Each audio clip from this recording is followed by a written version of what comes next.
আসসালামু আলাইকুম ওয়া রাহমাতুল্লাহি ওয়া বারাকাতুহু। ইন্নাল হামদালিল্লাহ ওয়াসসালাতু ওয়াসসালামু আলা রাসূলিল্লাহি ওয়া বা'দ।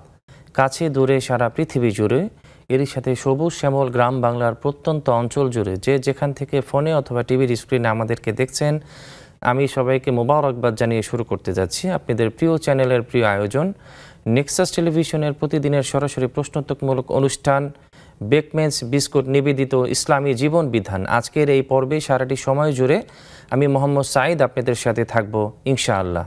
প্রিয় দর্শক, আপনারা জানেন যে প্রতিটি পর্বে আমরা অত্যন্ত গুরুত্বপূর্ণ এবং জীবন ঘনিষ্ঠ কিছু বিষয় নির্ধারণ করে থাকি, যে বিষয় নিয়ে আলোচনা করার মাধ্যমে আমরা আমাদের জীবনে কোরআন এবং সুন্নাহর পথে চলার জন্য গুরুত্বপূর্ণ কিছু গাইডলাইন পেয়ে থাকি।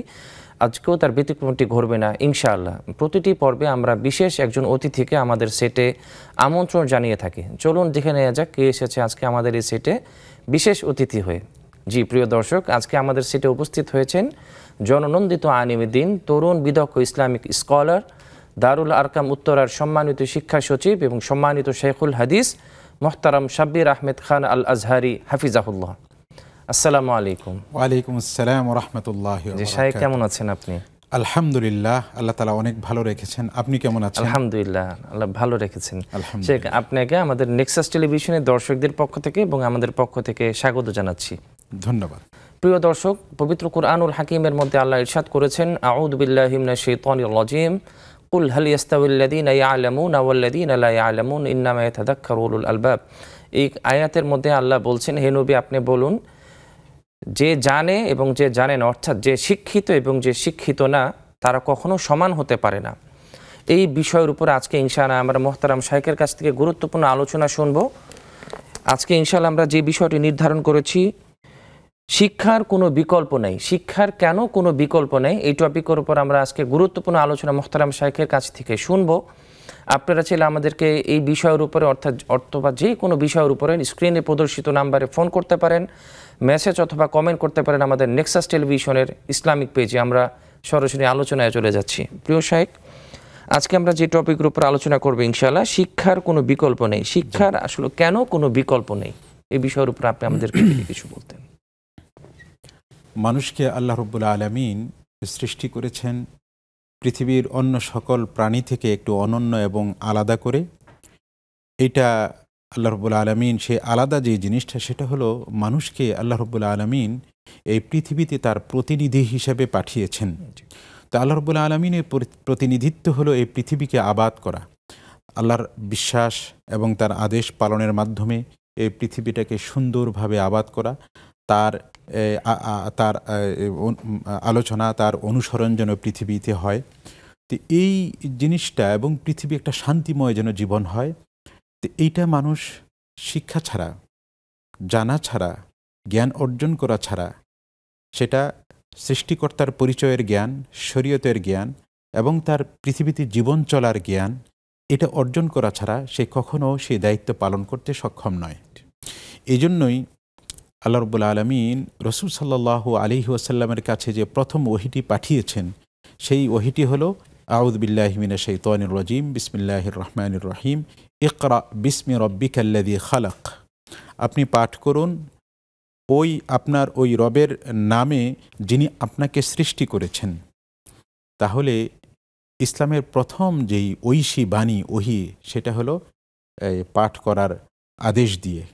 তারপর সূরা আর রহমানের মধ্যে আল্লাহ তাআলা বলছেন, আর রহমান আল্লামাল কোরআন খালাকাল ইনসান আল্লামাহুল বায়ান। তো এখানে আল্লাহ রাব্বুল আলামিন এই সূরার সূচনাতে তার রহমান, দয়ার নাম দিয়ে সূচনা করেছেন।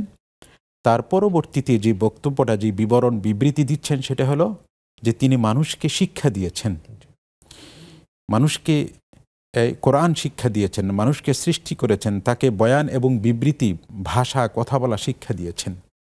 তো এই জন্য এই মানুষ, তার পৃথিবীতে মানুষ হিসাবে তার আলাদা বৈশিষ্ট্য, এবং আল্লাহ রাব্বুল আলামিন তাকে যে সুন্দর পরিপাটি একটি পরিশীলিত মার্জিত জীবনযাপন করতে বলেছেন, সেটা কখনোই শিক্ষা ছাড়া সম্ভব নয়। এবং মোমেনকে প্রতিটি ক্ষেত্রে, প্রতিটি মুহূর্তে তাকে উন্নতি করবার জন্য চেষ্টা করতে হবে। আল্লাহ তাআলা কোরআনে কারিমে বলছেন, ওয়াসাবিকু ফিল খায়রাত, তোমরা কল্যাণকর কাজে তোমরা প্রতিযোগিতা করো। তো আমরা দেখি দুনিয়ার কোনো একটা যে কোনো কাজের মধ্যে মানুষ কত চেষ্টা করে কসরত করে শিখে তারপরে প্রতিযোগিতা করে, এমনকি যেই কাজে পারদর্শী সেও কিন্তু একটা প্রতিযোগিতার আগ মুহূর্তে আবার সে প্র্যাকটিস করে। তো এই জন্য মানুষ প্রতিটা মুহূর্তে প্রতিটা সময়ে সে শিখতে হবে, পৃথিবীতে উন্নতি করবার জন্যে তাকে চর্চা করতে হবে, অধ্যয়ন করতে হবে, তাকে এই শিক্ষার মধ্যেই থাকতে হবে। তাহলেই সে নিজে উন্নত হবে, তার সমাজ দেশ উন্নত হবে। এবং এই আমাদের বর্তমান যে বাংলাদেশ, এই সময়ে যদি আমরা দেশকে উন্নত করতে চাই তাহলে আমাদেরকে এই জ্ঞান অর্জন করতে হবে, শিক্ষার মধ্যে সময় দিতে হবে। আমাদের যুব সমাজ যেভাবে এই দেশকে এগিয়ে নেবার জন্যে রক্ত দিয়েছে, সময় দিয়েছে, তাদেরকে এখন আবার শান্তভাবে পড়াশোনায় মনোযোগ দিয়ে দেশকে উন্নতির দিকে নিয়ে যেতে হবে। এখানে কোরআনে কারিমে অনেক আয়াত রয়েছে। আল্লাহ তাআলা কোরআনে কারিমে বলছেন, কুল হাল ইয়াস্তাবিল্লাযীনা ইয়ালামুনা ওয়াল্লাযীনা লা ইয়ালামুন। শেখ, আপনি চমৎকার আলোচনা করছিলেন। আমরা আপনার কাছে আবার ফিরবো ইনশাআল্লাহ একটি ফোন কলের পরে। আসসালামু আলাইকুম প্রিয় দর্শক, কে বলছেন? ওয়ালাইকুম আসসালাম। হুজুর, আমি আমার 6টা প্রশ্ন আছে হুজুর। জি বোন, আপনার প্রশ্নটি করবেন ইনশাআল্লাহ। জি হুজুর, আমার এক নম্বর প্রশ্ন হইছে, মানে বড় ভাই বোনকে যাকাত দিতে পারবে কিনা? জি জি। আর 2 নম্বর প্রশ্ন হইছে, হুজুর আমরা তো মহিলারা অনেক সময় চাকরি করি না, জি, তখন মহিলাদের উপর কখন যাকাত দেওয়া বা হজ করা ফরজ হয়? জি বোন। জি। আর 3 নম্বর হচ্ছে হুজুর, অনেক সময় মানে আমার স্বামী এনজিও চাকরি করে, আচ্ছা, তাদের অফিসে লেনদেন আছে, কিন্তু তারা তো মাসের শেষে টাকা পায়, কিন্তু এই টাকা দিয়ে কি হজ করা যাবে কিনা? আর অনেকেই বলে কুরবানি দেওয়া যাবে না, তাদের বাসায় খাওয়া যাবে না, এটা কতটা সত্য হুজুর? জি বোন। আর উনার বয়স তো হুজুর 50-এর উপরে হয়ে গেছে, মানে এই চাকরি ছেড়ে দিলে তো অন্য চাকরিও নিতে পারবে না। হুজুর একটু যদি বলতেন। জি, অনেক ধন্যবাদ বোন আপনাকে আপনার চমৎকার 4টি প্রশ্ন করার জন্য। মোহতারাম শেখ, এক বোন আমাদেরকে প্রশ্ন করেছিলেন, আমরা প্রশ্ন উত্তরের পরে আবার আপনার গুরুত্বপূর্ণ আলোচনায় ফিরবো ইনশাআল্লাহ। এক বোন আমাদেরকে প্রশ্ন করেছিলেন যে বড় ভাই কি তার বোনকে যাকাত দিতে পারবে? জি, ফুকাহা কেরামের বিশুদ্ধতম মত হলো ভাই বোন যাকাত একে অপরকে যাকাত দিতে পারবে।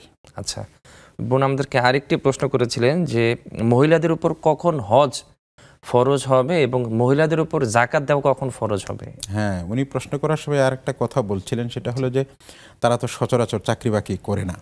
তো এটার দ্বারা হয়তো বোন বুঝাতে চাচ্ছিলেন যে তারা আবার সম্পদের মালিক হবে কিনা। কিন্তু ইসলামের অনেক বড় একটি সুন্দর দিক হলো নারীকে সম্পূর্ণ মর্যাদার সাথে সম্পদের মালিকানার অধিকার ইসলাম দিয়েছে।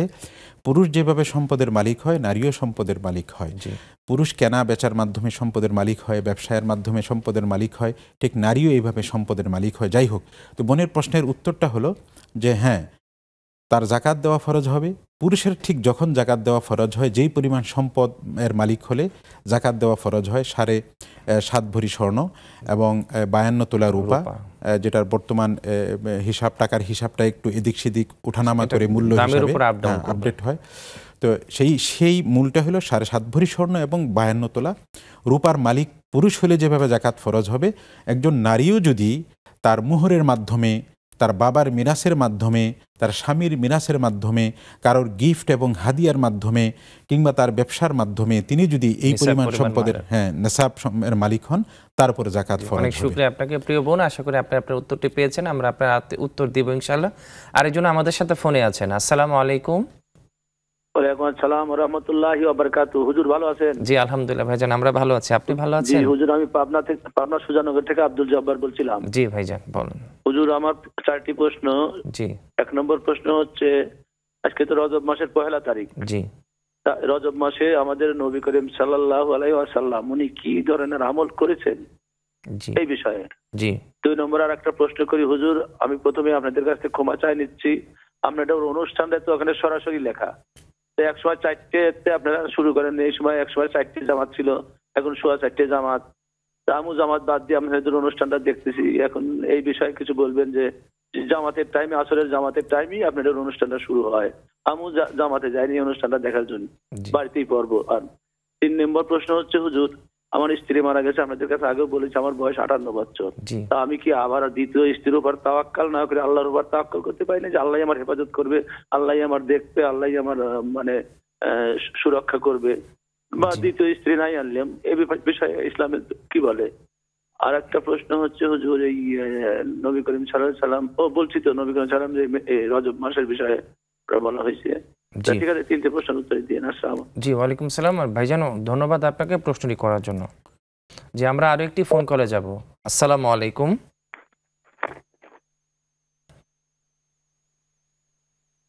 আসসালামু আলাইকুম। জি, দর্শক কে বলছেন? আপনার প্রশ্নটি করবেন ইনশাআল্লাহ। জি জি, সংযোগটি বিচ্ছিন্ন হয়ে গেছে। শেখ ভাই আমাদেরকে যে প্রশ্নটি করেছিলেন যে রমজান মাসে রাসূল সাল্লাল্লাহু আলাইহি ওয়াসাল্লাম কোন আমলগুলো করতেন এবং কোন দোয়া পড়তেন? প্রশ্নটা মনে ছিল রজব মাস সম্পর্কে। দুঃখিত, জি রজব মাস। আজকে যেহেতু রজব মাসের প্রথম তারিখ, তো রজব মাসেও কোন দোয়াগুলো রাসূল সাল্লাল্লাহু আলাইহি ওয়াসাল্লাম পড়তেন এবং কোন দোয়াটা করতেন? জি, রাসূল সাল্লাল্লাহু আলাইহি ওয়াসাল্লাম রমজানের আগমন উপলক্ষে রোজা রাখতেন। সেটা রজবেও রাখতেন এবং এই শাবানেও রাখতেন। এই আমলগুলা সাবেত রাসূল সাল্লাল্লাহু আলাইহি ওয়াসাল্লাম থেকে পাওয়া যায়। আর রজব মাস এই ক্ষেত্রে আলাদা কোনো দোয়া, একটি দোয়া পাওয়া যায়। এই দোয়াটা শাস্ত্রীয়ভাবে মুহাদ্দিসিনে কেরাম এটাকে একেবারে পরিপূর্ণ সহি হাদিসের মতন উত্তীর্ণ বলেন না, আবার একেবারে যে ঝাল হাদিস সেটাও বলেন না। আল্লাহুম্মা বারিক লানা ফি রজব ওয়া শাবান ওয়া বাল্লিগনা রমাদান। এটা উলামায়ে কেরামকে আমরা এই দোয়া রাসূল সাল্লাল্লাহু আলাইহি ওয়াসাল্লাম থেকে বর্ণিত হাদিসের আলোকে দোয়া করতে আমরা শুনেছি। তো সেই হিসাবে এই হাদিসটি যদি প্রমাণিত হয় তাহলে এই দোয়া আমরা করা যেতে পারে। আর রোজার আমল পাওয়া যায় এই রজব মাসে। জি, শেখ আপনার কাছে আমরা ফিরবো ইনশাআল্লাহ এটি ফোন করে পরে। আসসালামু আলাইকুম। জি, প্রিয় দর্শক কে বলছেন? আপনার প্রশ্নটি করবেন ইনশাআল্লাহ। ওয়া আলাইকুম সালাম ওয়া রাহমাতুল্লাহি ওয়া বারাকাতুহু। জি, ভালো আছেন? আপনার প্রশ্নটি করবেন। জি, আমার দুটি প্রশ্ন। আমার প্রথম প্রশ্ন হচ্ছে যে আমরা শুনেছি যে ফরজ নামাজের পরে যদি আয়াতুল কুরসি এবং সাইদুল ইস্তিগফার পড়া হয় তাহলে আর নামাজ আদায় করার আগে যদি মৃত্যুবরণ করলে সরাসরি নাকি জান্নাতে যায়।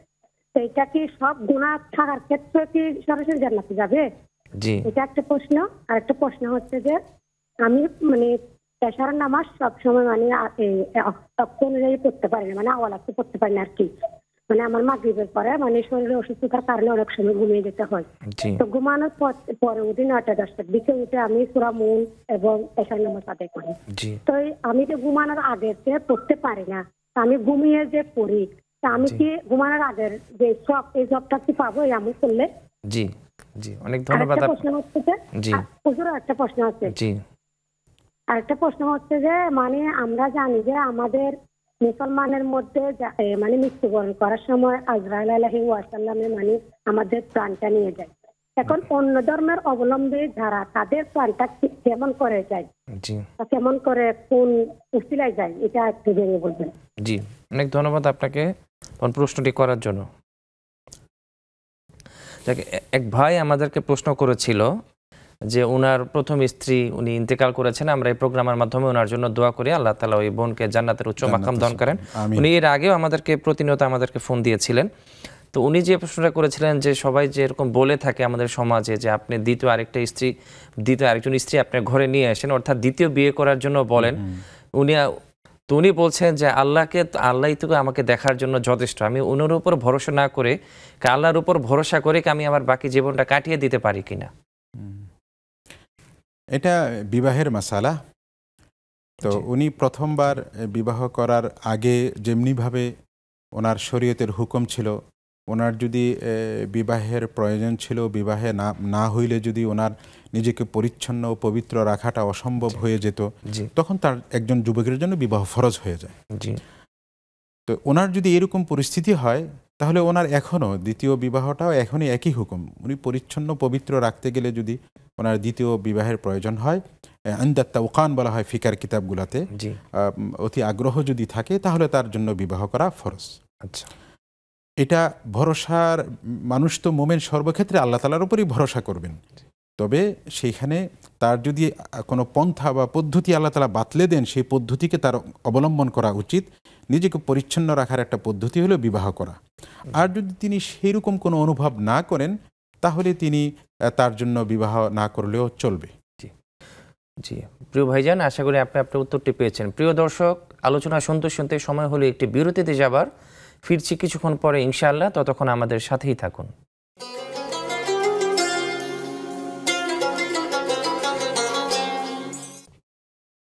বিরতির পরে আবারও ফিরে এলাম। প্রিয় দর্শক, আপনারা দেখছেন বেকম্যান বিস্কিটস নিবেদিত ইসলামী জীবন বিধান। আপনারা চাইলে আমাদেরকে স্ক্রিনে প্রদর্শিত নাম্বারে ফোন করতে পারেন, মেসেজ কমেন্ট করতে পারেন আমাদের নেক্সাস টেলিভিশনের ইসলামিক পেজে। শেখ, এক ভাই আমাদেরকে প্রশ্ন করেছিলেন যে আমাদের প্রোগ্রামটা শুরু হয় হচ্ছে ঠিক 4টার সময়, 4টা থেকে 5টা, আর বর্তমানে আসরের সালাতের জামাত শুরু হয় হচ্ছে 4টার সময়। তো সেই ক্ষেত্রে জামাতটা উনি কিভাবে আদায় করবে? জি, তো এই ক্ষেত্রে ওনার উচিত যে উনি যদি বিশেষ কোনো এলেম অর্জন করার প্রয়োজন হয়, জি, বিশেষ প্রয়োজন উনি অনুভব করেন, ওনার আশেপাশে কাউকে যদি এমন জিজ্ঞাসা করার না থাকে, তাহলে উনি সেই জন্য হয়তো অনুষ্ঠানের জন্য থাকবেন। আর না হয় ওনার জন্য উত্তম হলো উনি নামাজটা পড়ে তারপরে আসবেন, এসে তারপরে অনুষ্ঠানের সাথে যুক্ত হবেন, তারপরে তিনি প্রশ্ন করার তার সুযোগ আছে। আর আমরা তো আজানের পরে আমরা নামাজ পড়ি নেই। তো যে কেউ কোনো মুমিন নামাজ যখন শুরু হয়, আজান যখন হয়, আজানের পরে যদি পাশে মসজিদে বড় জামাত হয়, বিশেষ প্রয়োজনে জামাতটাকে একটু আগে বা পরে করতে পারে, তবে ওয়াক্তের ভিতরেই করতে হবে। জি, প্রিয় ভাই, আশা করি আপনি আপনার উত্তরটি পেয়েছেন। আলহামদুলিল্লাহ। এক বোন আমাদেরকে প্রশ্ন করেছিলেন যে ফরজ সালাত আদায় করার পরে সাইয়্যিদুল ইস্তিগফার পড়লে তাকে বিনা হিসাবে মৃত্যুর পরে তাকে জান্নাত দেওয়া হবে। সেই ক্ষেত্রে কি কারো যদি গুনাহে সাগীরা এবং কাবীরা থাকে, তারপরেও কি তাকে জান্নাতে দেওয়া হবে? জি, ইস্তিগফার এবং তাওবার মাধ্যমে কবিরা গুনাহ মাফ হয়, আর সগীরা তো হাসানাত দ্বারাই মাফ হয়ে যায়। হাদিস শরীফে এসেছে, কোরআনে কারিমেও এসেছে, ইন্নাল হাসানাত ইউযহিবুনাস সাইয়্যাত। আর কবিরা ইস্তিগফারের মাধ্যমে, যেটা সাইয়্যিদুল ইস্তিগফার রয়েছে, তাওবার মাধ্যমে মাফ হয়ে যাবে ইনশাআল্লাহ। আর তবে এই ক্ষেত্রে খেয়াল রাখতে হবে, হুকুকুল ইবাদ, বন্দার প্রাপ্তি পাওনা যেগুলো, সেগুলো আল্লাহ তাআলা মাফ করবেন না। এগুলো বান্দার কাছ থেকে মাফ চেয়ে নিতে হবে, তার হককে ফিরিয়ে দেওয়ার মাধ্যমে। জি, ঠিক, আপনার কাছে আমরা ফিরবো ইনশাআল্লাহ একটি ফোন কলের পরে। আসসালামু আলাইকুম। ওয়ালাইকুম সালাম। জি বোন, আশা করি ভালো আছেন। আপনার প্রশ্নটি করবেন। আমি বলতেছি যে রাব্বিক ফেলিউ ওয়ালে ওয়ালে দাইয়া অন ইমান দাখালা, এটা কোন সূরার মধ্যে আছে একটু জানার জন্য আপনি প্রশ্ন করেছেন। জি বোন, অনেক ধন্যবাদ আপনাকে। আচ্ছা, জি শেখ, এক বোন আমাদেরকে প্রশ্ন করেছিলেন যে সূরাতুল ওয়াকিয়া, তো আমরা মাগরিবের নামাজের পরে এই সূরাটা আমরা তিলাওয়াত করি, এশারের নামাজের পরে সূরাতুল মুলক উনি পড়েন। তো উনি অসুস্থ মানুষ, মাগরিবের নামাজের পর উনি ঘুমিয়ে পড়েন। তো এশারের নামাজ যখন উনি আদায় করেন, এশারের নামাজের পর সূরাতুল ওয়াকিয়া এবং সূরাতুল মুলক দুইটা একসাথে উনি তিলাওয়াত করেন, এই আমলে কি কোনো সমস্যা হবে কিনা? ইনশাআল্লাহ সমস্যা হবে না, কারণ এগুলো যেহেতু ফরজ বা ওয়াজিব এবং আমল নয়, এবং সেটা রাতের আমল, উনি রাতের মধ্যেই করছেন, তার আদায় হয়ে যাবে ইনশাআল্লাহ। জি, প্রিয় বোন, আশা করি আপনি আপনার উত্তরটি পেয়েছেন। আরেক বোন আমাদেরকে প্রশ্ন করেছিলেন যে আমরা যারা মুসলমান আছি, আমাদের জান তো মৃত্যুর সময় কবজ করেন মালাকুল মাউত আজরাইল আলাইহিস সালামের ইয়াতে। তো যারা অন্যান্য ধর্মাবলম্বী আছেন, তাদের জানটা কিভাবে কবজ হয় বা কারা কিভাবে কবজ করেন? জি, জান কবজের দায়িত্ব আল্লাহ রাব্বুল আলামিন এই আজরাইল ফেরেশতা বা মালাকুল মাউতকে দিয়েছেন। এই ক্ষেত্রে মানুষ, প্রাণী এবং মুসলমান অমুসলমান সকল প্রাণীর দায়িত্বই আল্লাহ তাআলা এই ফেরেশতাকে দিয়েছেন। সুতরাং তিনি মুসলমান এবং অমুসলিম সকল মানুষের জান কবজ করেন। জি, এক বোন আমাদেরকে এক প্রশ্ন করেছিলেন যে রব্বিগফিরলি ওয়ালিওয়ালিদাইয়া ওয়ালিল মুমিনিনা, এই আয়াত। জি, আপনার কাছে ফিরবো। আসসালামু আলাইকুম। জি ভাইজান, আশা করি ভালো আছেন। আপনার প্রশ্নটি করবেন। আমার প্রশ্ন হচ্ছে, কিয়ামতের দিন আরশের ছায়া থেকে কারা ছায়া পাবে? জি ভাইজান, আর একটু জোরে বলবেন একটু। আরশের নিচে কারা ছায়া?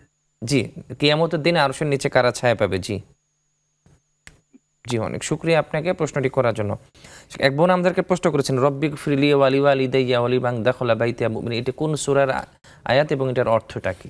এটা সূরাত নূহ এর আয়াত, এবং এই আয়াতের অর্থ হলো রব্বিক ফিরলি, হে আমার রব আপনি আমাকে মাফ করুন, ওয়ালিওয়ালিদাইয়া এবং আপনি আমার পিতামাতাকে মাফ করুন, ওয়ালিমাং দাখলা বাইতিয়া এবং ওই ব্যক্তিকে মাফ করুন যে আমার গৃহে প্রবেশ করেছে।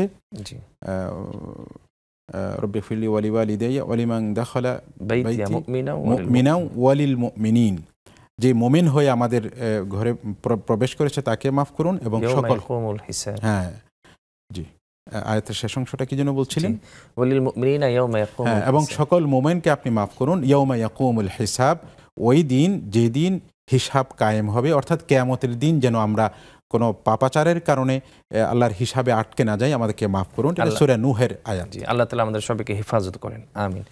এক ভাই আমাদেরকে প্রশ্ন করেছিলেন যে কিয়ামতের দিন আরশের নিচে কারা ছায়া পাবে? জি, এখানে হাদিস শরীফে আছে 7 ধরনের ব্যক্তির ছায়ার কথা রয়েছে। যেদিন হাদিসের শব্দটা এরকম, সাবাতুন ইউযিল্লুহুমুল্লাহু ইয়াউমা লা যিল্লা ইল্লা যিল্লুহু, যেদিন আল্লাহর ছায়া ছাড়া অন্য কোনো ছায়া নেই, সেই দিন আল্লাহ রাব্বুল আলামিন 7 শ্রেণীর মানুষকে ছায়া দান করবেন। সেই 7 শ্রেণীর মানুষের মধ্যে এক শ্রেণী, আপনার কাছে এই বিশদ আলোচনা আমরা ফিরবো ইনশাআল্লাহ একটি ফোন কলের পরে। আসসালামু আলাইকুম। সালাম ভাই। আসসালামু আলাইকুম। জি, কে বলছিলেন?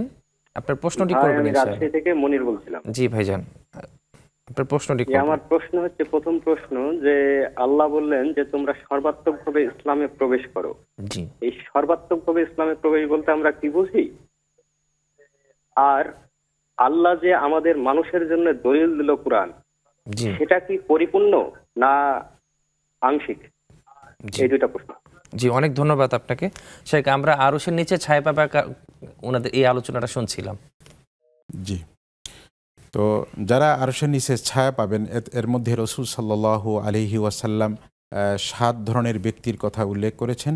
সেই 7 ধরনের ব্যক্তির মধ্যে এক ব্যক্তি হলো যে ব্যক্তি এক নামাজের পরে সে ওয়াকলবুহু মুআল্লাকুন বিল মাসাজিদ, তার কলবটা সবসময় মসজিদের সাথেই যুক্ত থাকে। সে কখন মসজিদে যাবে, কখন মসজিদে গিয়ে আবার নামাজ পড়বে, আল্লাহর উপস্থিতিতে আল্লাহর সামনে সান্নিধ্য গ্রহণ করবে। এবং এই 7 ব্যক্তির মধ্য থেকে আরেকজন ব্যক্তি হলো যে এই পৃথিবীতে খুব ইনসাফ এবং আদলের সাথে পৃথিবীতে মানুষকে পরিচালনা করে, তার জিম্মাদারি যখন যে জিম্মাদারি আসে সেটাকে সে সম্পূর্ণভাবে পরিচালনা করে। তারপরে হ্যাঁ, এবং পরস্পরে এবং মোমেন এবং মোমেনের সাথে তার মধ্যে যে সৌহার্দ্য ভালোবাসা, এটা একমাত্র আল্লাহকে সন্তুষ্ট করবার জন্যে এবং অন্য কোনো পৃথিবীর কোনো পার্থিব কোনো উদ্দেশ্যে সে পরস্পরের সম্পর্ক বা ভালোবাসা নয়, আল্লাহকে রাজি খুশি করার জন্য এই ব্যক্তিও এই 7 ব্যক্তির মধ্যে একজন, যে কিয়ামতের দিন আল্লাহ তাআলার আরশের ছায়া গ্রহণ করবে। সুবহানাল্লাহ। শেখ, এক ভাই আমাদেরকে প্রশ্ন করেছিলেন, আল্লাহ পবিত্র কোরআনুল হাকিমের মধ্যে ইরশাদ করেছিলেন উদখুলু ফি সিলমি কাফা। উনি এই আয়াতটার পরিপ্রেক্ষিতে প্রশ্নটা করেছেন যে তোমরা সর্বাত্মকভাবে ইসলামে প্রবেশ করো। এই আয়াতের পরিপ্রেক্ষিতে আসলে কি বুঝাতে চেয়েছেন আল্লাহ তাআলা? সর্বাত্মক বলতে উনি কি বুঝাতে চেয়েছেন?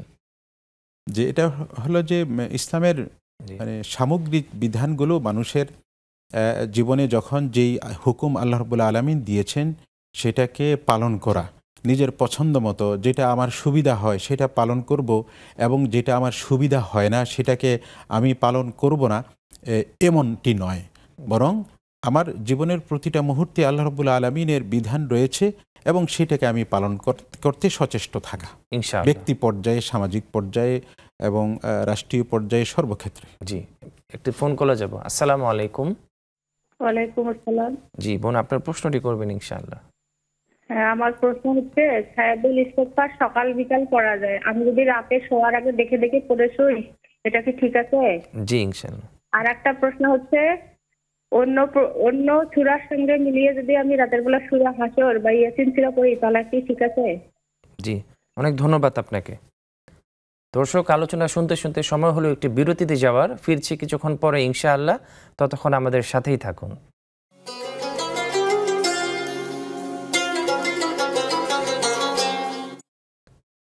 বিরতির পরে আবারও আপনাদেরকে স্বাগত জানাচ্ছি। প্রিয় দর্শক, আপনারা দেখছেন বেকম্যানস বিস্কিটস নিবেদিত ইসলামী জীবন বিধান। আপনারা চাইলে আমাদেরকে স্ক্রিনে প্রদর্শিত নাম্বারে ফোন করতে পারেন, মেসেজ করতে পারেন আমাদের নেক্সাস টেলিভিশনের ইসলামিক পেজে। শেখ, এক ভাই আমাদেরকে প্রশ্ন করেছিলেন যে মুমিন অথবা মুসলিমদের যে ধর্মগ্রন্থ আছে পবিত্র আল কোরআন, এটা কি আমাদের জীবনে চলার পথে পরিপূর্ণ কিনা? জি, আল কোরআন আমাদের জীবনে চলার পথে পরিপূর্ণ। আল্লাহর পাক কোরআনে কারিমে বলেছেন, আল ইয়াউমা আকমালতু লাকুম দীনাকুম ওয়া আতমামতু আলাইকুম নি'মাতি। তবে সেই পরিপূর্ণতাটা কিভাবে সেটা বুঝতে হবে, সেটা অনেক লম্বা আলোচনা। কোরআন পরিপূর্ণ জীবন বিধান হিসাবে। এক বোন আমাদেরকে প্রশ্ন করেছিলেন যে সাইয়্যিদুল ইস্তিগফার এটা কি রাতে পড়ে ঘুমানো যাবে কিনা? জি, যে কোনো সময়ে পড়তে পারে, যদিও সকাল বিকাল পড়ার কথা এসেছে, যে কোনো সময়ে পড়তে পারে। জি, ওই বোনই আমাদেরকে প্রশ্ন করেছিলেন যে সূরাতুল হাশর এটার সাথে কি যে শেষের 3 আয়াত যে আমরা পড়ি, এই 3 আয়াতের সাথে কি অন্য যে কোনো সূরা মিলিয়ে পড়া যাবে? জি, কোনো নিষেধ নেই। জি, তো শেখ ওই আরশের নিচে ছায়া পাবে যে 7 ধরনের ব্যক্তি আলোচনা করছিলেন আপনি। জি জি, হ্যাঁ, এটা খুবই গুরুত্বপূর্ণ। তো আমরা সেখানে আলোচনা করেছিলাম, আর যে বাকিগুলো রয়েছে সেটা আমরা বলছি। সেটা হলো যে আরেকজন হলো যে এমন যুবক, যে যুবক বয়সে মানুষের শাহওয়াত প্রবৃত্তির চাহিদার প্রতি খুব প্রবৃত্তিকে সে চাহিদাকে নিবারণ করার আগ্রহ থাকে, সেই সময় যদি এই সব কিছুকে উপেক্ষা করে আল্লাহর ইবাদতের মধ্যে তার জীবন কাটায়, শাবুন নাশাআ ফি ইবাদাতিল্লাহ। আর আরেকজন হলো যে তাকে খুব প্রভাবশালী পদ পদবীওয়ালা এবং রূপবতী এবং সম্পদশালী বড় বংশের কোনো রমণী তাকে তাকে সান্নিধ্য দেবার জন্য আহ্বান করলো, কিন্তু সেই আহ্বানে সাড়া না দিয়ে সে বলল, ইন্নী আখাফুল্লাহ, আমি আল্লাহ তাআলাকে ভয় করি। এই যুবকও আল্লাহ তাআলার সে আরশের নিচে ছায়া পাবেন। এবং আরেকজন হলেন যে এমনভাবে সে সম্পদ দান করলো যে হাত্তা লা তা'লামা ইয়ামিন শিমালুহু মা তুনফিকু ইয়ামিনুহু, ডান হাতে যে সম্পদটা সে দান করলো। আমরা ফিরবো, খুব চমৎকার করে আলোচনা শুনছিলাম একটি ফোন কলের পরে। আসসালামু আলাইকুম। আসসালামু আলাইকুম, জি কে বলছিলেন? কেমন আছেন? জি আলহামদুলিল্লাহ ভালো আছি বোন, আশা করি আপনি ভালো আছেন। প্রশ্নটি করবেন। আমি মহাখালী থেকে বলছি হুজুর, আমার 3টা প্রশ্ন। জি, আমার প্রথম প্রশ্ন হলো, আমি এই সূরা মুলক এবং ওয়াকিয়া, মাগরিবের পরে ওয়াকিয়া এবং সূরা মুলক এছাড়া নামাজে পড়ি। এখন ইয়াসিন, মুজাম্মেল আর রহমানি 5টা সূরা কি আমি একসাথে পড়তে পারবো সকাল সন্ধ্যা? জি জি বোন, অনেক ধন্যবাদ আপনাকে প্রশ্নটি করার জন্য। আচ্ছা, আরেকটা প্রশ্ন হলো আমার হুজুর, আমি তাহাজ্জুদ নামাজ পড়তাম, আমি এক সময় অসুস্থ, আমি তারপরেও পড়তাম, কিন্তু এক সময় আমি একটা ভয় পেয়েছিলাম, এই জন্য আমি আর রাতে পড়তে পারি না। ওখানটায় নিয়ে আসার সময় এই নামাজটা পড়তে পারবো এবং কত রাকাত পড়বো? আমার ইচ্ছা করে যে আমি 12 রাকাত পুরাই পড়ি, আমি কত রাকাত পড়তে পারবো? আচ্ছা, আর তৃতীয় প্রশ্নটা হলো হুজুর, আমরা যে আয়াতুল কুরসি এই ফরজ নামাজের পরে পড়ার পরে কি বুকে ফু দেওয়া জায়েজ আছে কিনা, সেটা আমাকে একটু জানাবেন। জীবন, অনেক ধন্যবাদ আপনাকে প্রশ্নগুলি করার জন্য। আসসালামু আলাইকুম। জি ওয়ালাইকুম সালাম। আরেকটি ফোন কলে যাব। আসসালামু আলাইকুম। জি, সংযোগটি বিচ্ছিন্ন হয়ে গিয়েছে। শেখ, এক বোন আমাদেরকে প্রশ্ন করেছিলেন যে সূরাতুল মুলক, সূরাতুল ওয়াকিয়া, এটা তো স্বাভাবিক যে আমলগুলো আমরা মাগরিবের নামাজের পর তিলাওয়াত করি, ইশারের পর তিলাওয়াত করি, এই সূরার 2টার সাথে কি সূরাতুল মুজাম্মিল, সূরাতুল ইয়াসিন এগুলোকে একসাথে সব তিলাওয়াত করা যাবে কিনা? তেলাওয়াত সবসময় ফজিলতের ব্যাপার, পড়তে পারবে, কোনো সমস্যা নেই। জি, বোনই আরেকটা প্রশ্ন করেছিলেন যে উনি তাহাজ্জুদ নামাজ আদায় করেন, অসুস্থতার কারণে এখন তো পড়তে পারছে না, তবে বিষয়টা হচ্ছে উনি একবার তাহাজ্জুদ নামাজ আদায় করার সময় রাতে ঘুম থেকে উঠেছিলেন, একটি ভয় পেয়েছিলেন। হঠাৎ ভয় পেয়ে যাওয়ার কারণে এখন আর তখন উঠতে উনি ভয় পাচ্ছেন, এবং উনি আসলে তাহলে কখন আদায় করতে পারেন, এশার নামাজের পরে কি আদায় করতে পারবেন কিনা, এবং কয় রাকাত তাহাজ্জুদ নামাজ উনি আদায় করবেন? তাহাজ্জুদ নামাজ রাসূল সাল্লাল্লাহু আলাইহি ওয়াসাল্লাম হযরত আবু হুরায়রা রাদিয়াল্লাহু আনহুকে ঘুমের আগেই পড়ার অনুমতি দিয়েছিলেন। সেই হিসাবে কোনো ওজর আপত্তি থাকলে আগেই পড়া যায়, এশার নামাজের পরে, বিতিরের আগে। আর কয় রাকাত পড়বেন এটা ওনাকে আল্লাহ রাব্বুল আলামিন যতটুকু তৌফিক দিয়েছেন অতটুকু পড়বেন। এর বেশি যা পারে, সর্বনিম্ন তো 2 রাকাত 4 রাকাত পড়বেন, এর বেশি যা পারেন তিনি পড়বেন, নির্ধারিত কোনো রাকাত সংখ্যা নেই। জি, আরশের নিচে যে 7 ধরনের ব্যক্তি ছায়া পাবে আমরা আলোচনা একটু শেষের দিকে শুনছিলাম। হ্যাঁ জি, তো যে এমনভাবে সে খরচ করবে গোপনে যে তার ডান হাত কি খরচ করলো বাম হাত জানে না, এটা আসলে জানে না যে এটা একটা উপমা দেওয়া হয়েছে গোপনীয়তার। কিন্তু আমরা তো দেখি বর্তমান সময়ে এমনভাবে দান করা হয় ঢাকঢোল পিটিয়ে, আসলে এটা অনেক সময় নিজের দানকে নষ্ট করে ফেলে এবং হ্যাঁ এখলাসকে নষ্ট করে ফেলে। এবং সপ্তম ব্যক্তি হলেন যিনি আরশের নিচে ছায়া পাবেন, তিনি হলেন এই যে এমন ব্যক্তি যে একাকী নিজে আল্লাহকে স্মরণ করলো এবং আল্লাহকে স্মরণ করে তার চোখ গড়িয়ে অশ্রু প্রবাহিত হলো। ফাফাদাত আইনাহু, যাকারাল্লাহ খালিয়ান ফাফাদাত আইনাহু, একাকী, কারো সামনে নয়, লোক দেখানোর জন্য নয়, তার চোখ বেয়ে পানি পড়লো আল্লাহকে স্মরণ করে। সেও সেই 7 ব্যক্তির একজন। জি প্রিয় বোন, আশা করি আপনি আপনার উত্তরটি পেয়েছেন। একটি ফোন কলে যাব। আসসালামু আলাইকুম। আসসালামু আলাইকুম, যে কে বলছেন? জি ভাইজান, আপনার প্রশ্নটি করবেন। ভাইজান শুনতে পাচ্ছেন? হ্যাঁ শুনতে পাচ্ছি। জি হ্যাঁ বললাম যে জি আপনার প্রশ্নটি করবেন বোন। জি আমার ঘরে যে আগেরটা আছে, অনেক আগেরটা আছে, ওটা হাতে কি আমার লোক পরে যে আবার ওই লোক 2 লাখ আছে, ওটা 1 বছর পূর্ণ হয় নাই, ওটা কি যাকাত দেওয়া লাগবে? জি জি বোন, অনেক ধন্যবাদ আপনাকে প্রশ্নটি করার জন্য। জি শেখ, আমরা যে কথাটা শুনছিলাম আপনি বলবেন। জি ওনার যে বোন প্রশ্ন করেছিলেন, ওনার ঘরে যে বিভিন্ন হাড়ি পাতিল বা নিত্য প্রয়োজনীয় যে আসবাবপত্র আছে, এগুলার কি যাকাত দেওয়া লাগবে কিনা? জি না, নিত্য প্রয়োজনীয় আসবাবের মধ্যে যাকাত দিতে হয় না। আচ্ছা, যাকাত দিতে হয় স্বর্ণরূপা এবং ব্যবসায়ী সম্পদের মধ্যে। জি, আপনাকে যদি আমরা আজকে একটু এই যে টপিকের উপর আমাদের আজকে প্রোগ্রাম হতাম সেটা হচ্ছে শিক্ষার কোনো বিকল্প নেই। শিক্ষার কেন কোনো বিকল্প নেই, আমাদেরকে যদি এই ব্যাপারে বিস্তারিত বলতেন।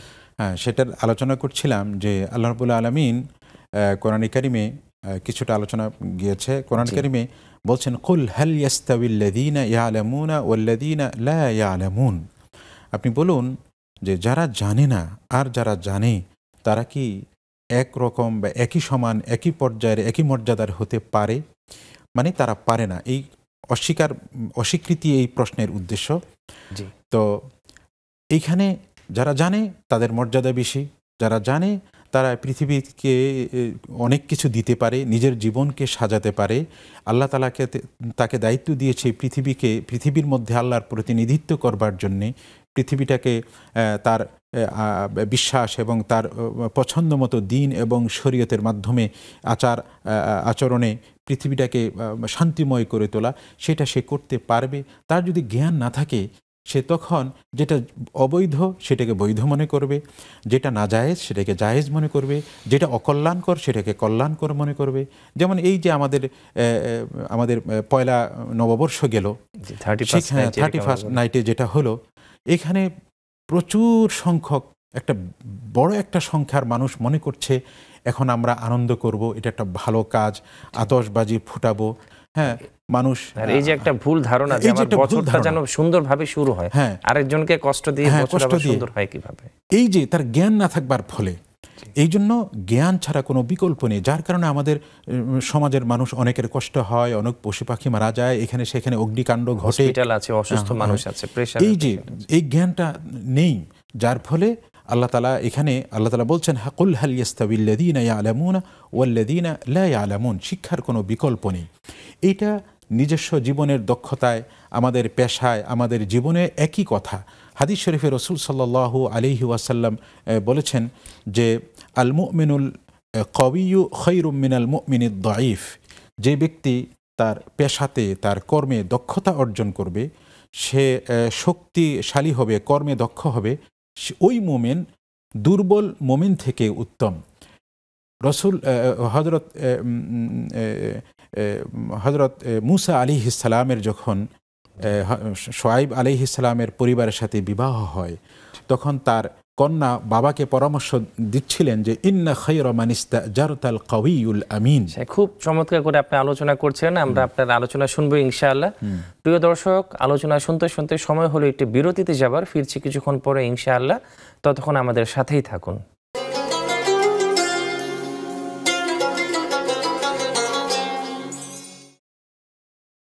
বিরতির পরে আবারও ফিরে এলাম। প্রিয় দর্শক, আপনারা দেখছেন বেকপেন্স বিস্কিটস নিবেদিত ইসলামী জীবন বিধান।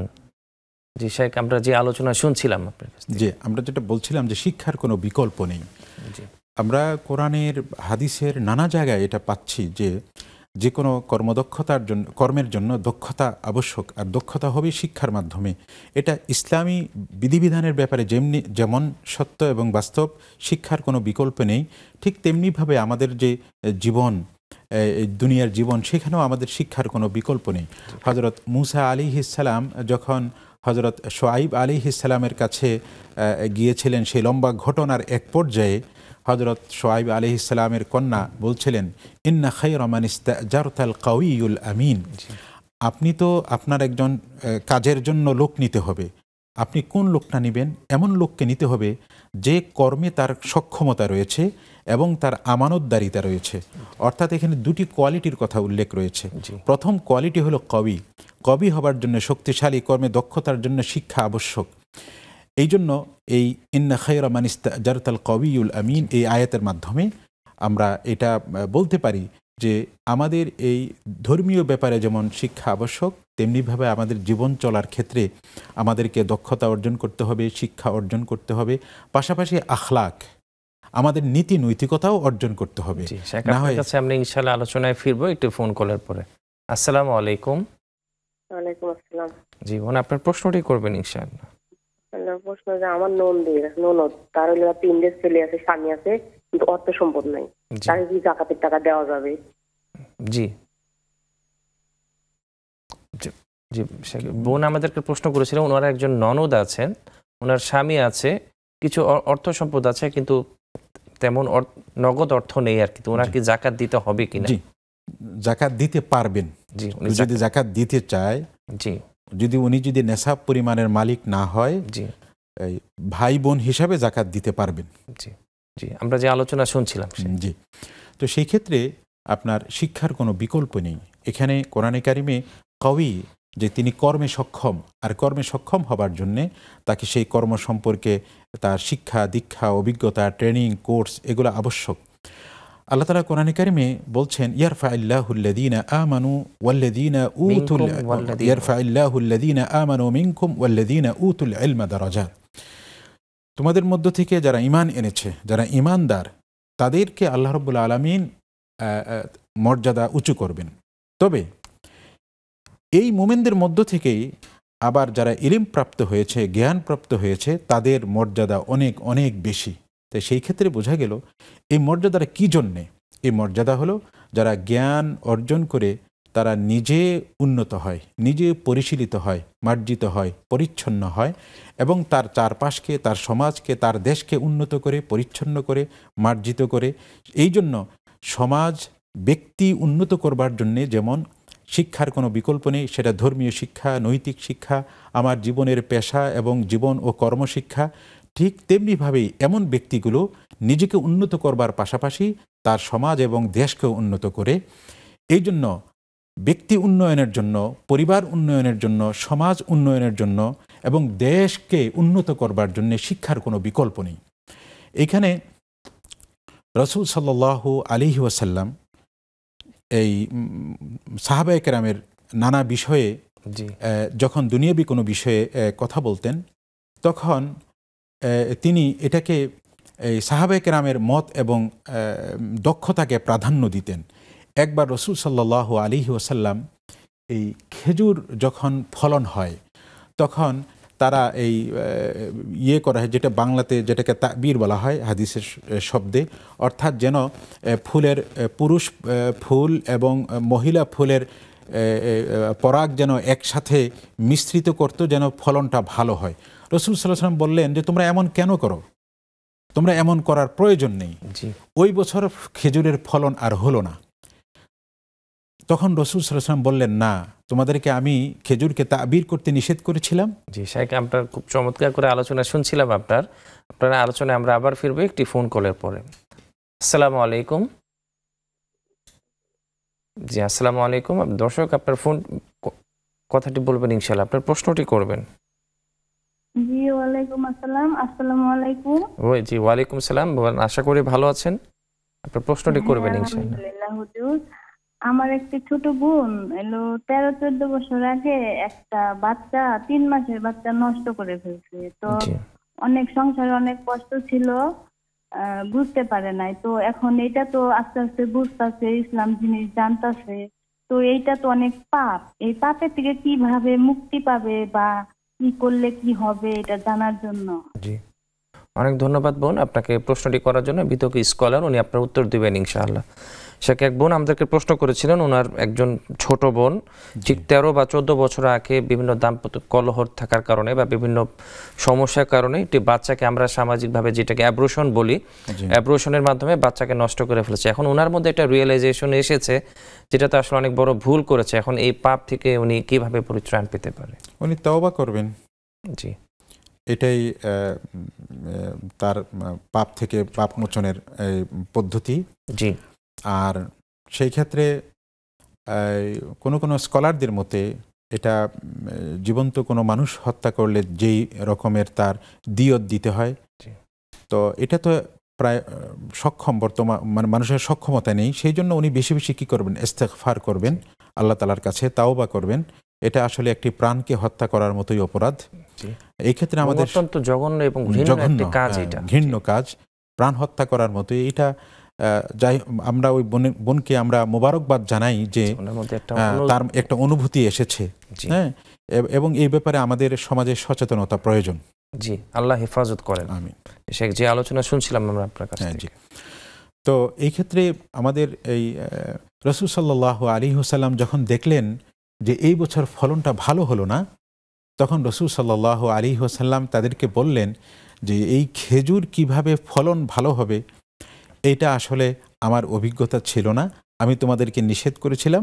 কিন্তু এখন তোমরা আগে যেভাবে পুরুষ ফুল এবং নারী ফুলের একটা সংমিশ্রণে যেন খেজুরের ফলন ভালো হয়, তো সেটা যে একটা ব্যবস্থা নিতে তোমরা, এটা তোমরা করো। ফাইন্নাকুম আ'লামু বিউমুরি দুনিয়াকুম, কারণ তোমরা এই দুনিয়াবি এই সমস্ত বিষয়ে তোমরা অধিক অভিজ্ঞ।